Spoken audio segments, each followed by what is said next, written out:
On Monday, former New York Congressman Anthony Weiner was sentenced to 21 months in prison for having lewd exchanges with a 15-year-old girl on Skype and Snapchat.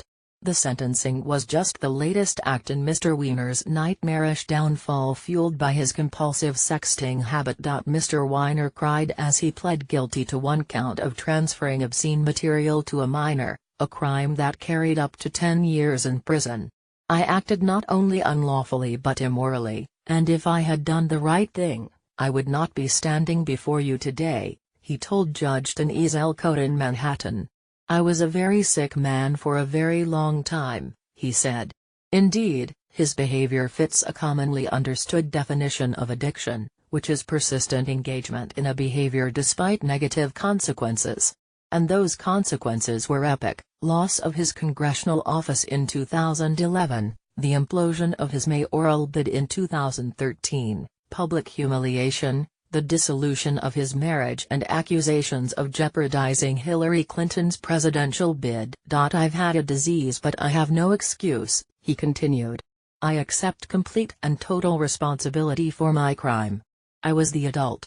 In admitting this, Mr. Weiner captured an important distinction that has been lost in our culture, which tends to over-pathologize problematic behavior.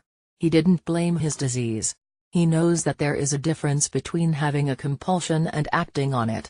But there is an idea bigger than just controlling one's impulses. It's what legal scholars and philosophers call diachronous responsibility. Consider the drunk driver.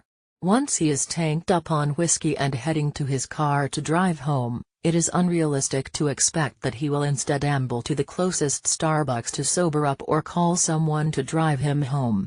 A cycle has been tripped and the odds are that he'll drive home intoxicated.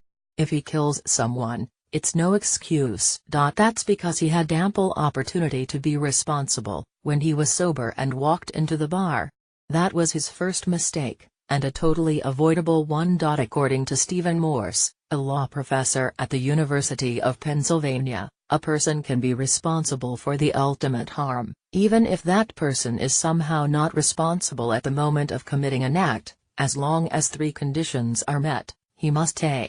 be responsible at other times, b. know or should know that he is at risk of causing those harms in a non-responsible state, and c. fail to take reasonable steps to prevent the harm from arising. Mr. Weiner is 3 for 3 on the diachronous responsibility test. First, he is responsible at other times. Clearly, Mr. Weiner knew enough not to sext in front of his wife. Second, he knew or should have known that he was at risk of causing those harms in a non-responsible state.